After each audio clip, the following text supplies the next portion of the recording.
C'est incroyable mais vrai. Incroyable mais vrai, mes frères et sœurs.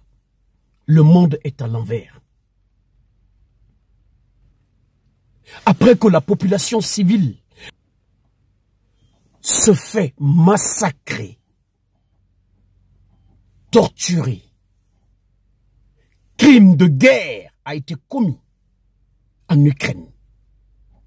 Mes frères et sœurs, maintenant l'Occident qui poussait Zelensky à résister contre Vladimir Poutine, c'est le même Occident qui vient vers Zelensky pour encore dire à Zelensky de venir vers Vladimir Poutine pour une éventuelle réconciliation, négociation. Non mais c'est pas possible. Suivez-moi cette vidéo, s'il vous plaît. Elle est très importante. À tout de suite, mes frères. On a appris hier par la média américain NBC News que des émissaires de très haut niveau américains et européens seraient allés voir le président Zelensky en Ukraine pour lui dire qu'il allait falloir maintenant commencer à négocier avec Vladimir Poutine et avec la Russie et voir ce que l'Ukraine devra céder pour arriver à la paix. Alors j'insiste sur cet événement charnière. C'est d'un seul coup tout le narratif que l'on nous a raconté depuis le 22 février de l'année dernière, depuis 1 an et demi, qui est en train de s'effondrer sous nos yeux.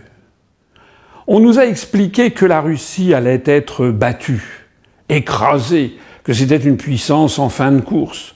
On nous a expliqué que Vladimir Poutine souffrait des 10 plaies d'Égypte, qu'il avait à la fois un cancer du poumon, un cancer de l'œsophage, un cancer des os, un cancer du pancréas, qu'il avait également la maladie d'Alzheimer, la maladie de Parkinson, qu'il avait les pieds plats, un complexe de supériorité.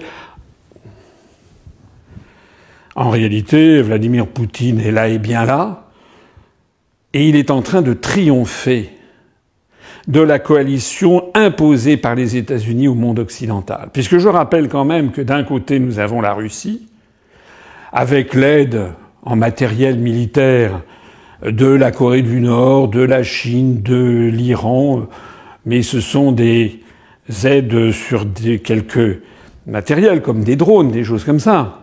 Mais le gros de l'effort de guerre repose sur la seule Fédération de Russie. Et face à ce pays, qui entretient un front de 1200 kilomètres de long, à peu près la distance de Lille à Marseille, le front, il y a les États-Unis d'Amérique et l'OTAN, c'est-à-dire une trentaine de pays qui sont là face à la Russie. On nous a expliqué qu'il s'agissait d'un combat du bien, c'est-à-dire les Occidentaux contre le mal, la Russie. On nous a expliqué que Vladimir Poutine, c'était quasiment Hitler en personne, qu'il avait sauté sur l'Ukraine un peu comme le grand méchant loup sur le chaperon rouge. On nous a expliqué qu'après l'Ukraine, après la Crimée et le Donbass, il voudrait l'Ukraine, puis la Pologne, puis l'Allemagne, puis la France. On nous a expliqué que l'Ukraine était le rempart de notre démocratie. On nous a expliqué qu'il fallait consacrer tout l'argent possible jusqu'au bout, jusqu'à la victoire finale. On nous a imposé des sacrifices énormes, des dizaines de milliards d'euros pour l'ensemble des pays de l'Europe. En France, on a consacré des milliards d'euros qu'on a envoyés au régime de Volodymyr Zelensky.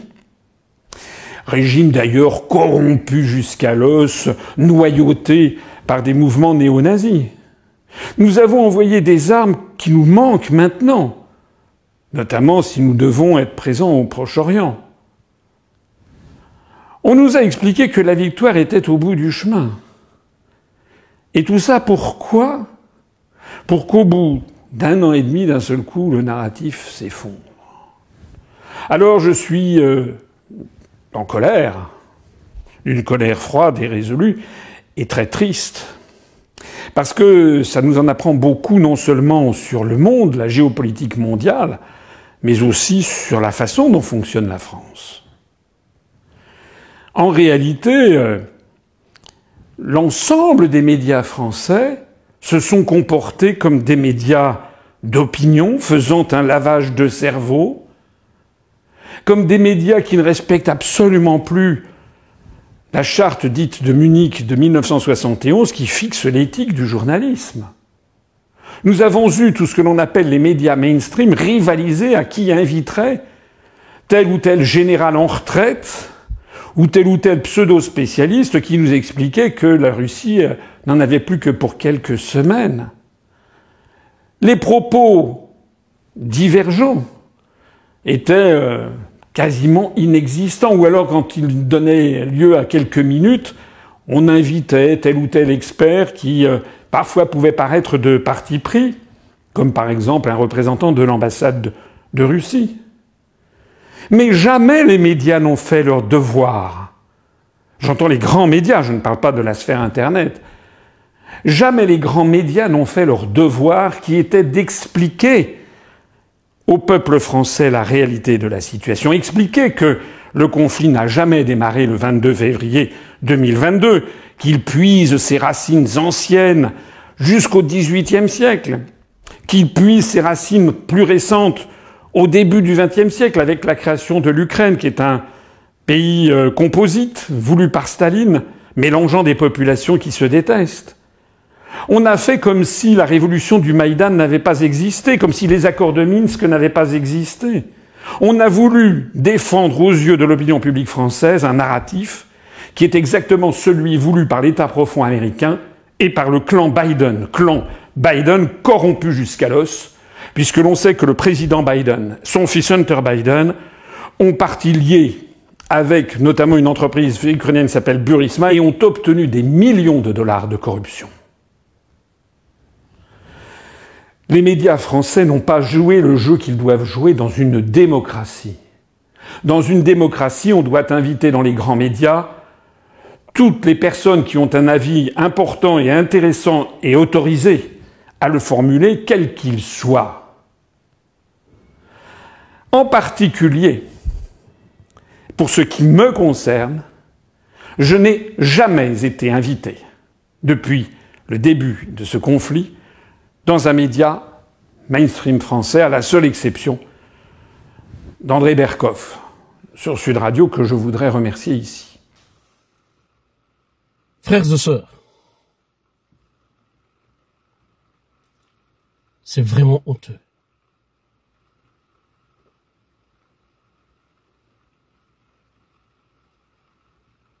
C'est vraiment honteux. Et révoltant. Surtout.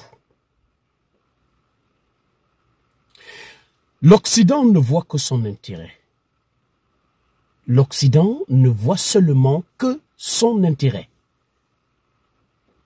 Comment se fait-il que vous pouvez placer l'Ukraine en face de la Russie? La Russie, puissance militaire. Si la Russie n'est pas la première puissance militaire, c'est la deuxième puissance militaire. Armement, nucléaire. Mes frères et sœurs, comment se fait-il que vous pouvez mettre un petit pays comme l'Ukraine face à la Russie? L'Occident a fait seulement ça pour pouvoir... Parce qu'eux, ils pensent que l'Ukraine, qui est proche de la Russie, ils peuvent facilement avoir la Russie à travers l'Ukraine. Ils ont pensé comme ça, qu'ils pouvaient avoir la Russie à travers l'Ukraine. Ils n'ont pas pensé à la population pauvre. Ils n'ont pas pensé à la population innocente qui se sont fait massacrer par la Russie. C'est après que la population ukrainienne s'est fait massacrer par la Russie. Combien des milliers de morts?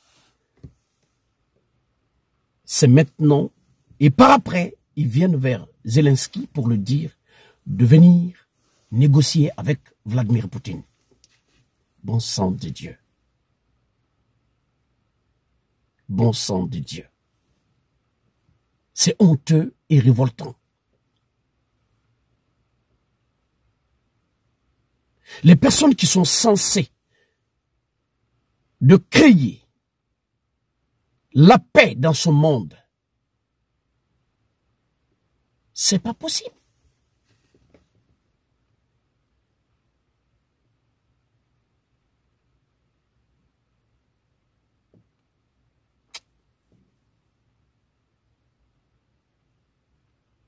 Le monde est à l'envers, franchement. Le monde est à l'envers.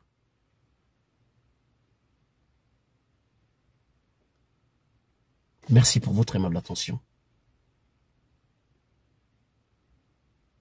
Merci de partager largement cette vidéo.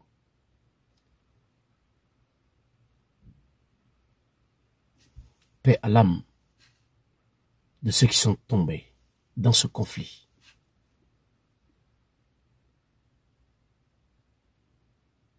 Que Dieu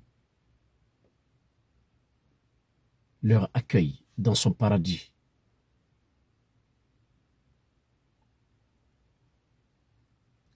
Vive la paix. Je vous remercie.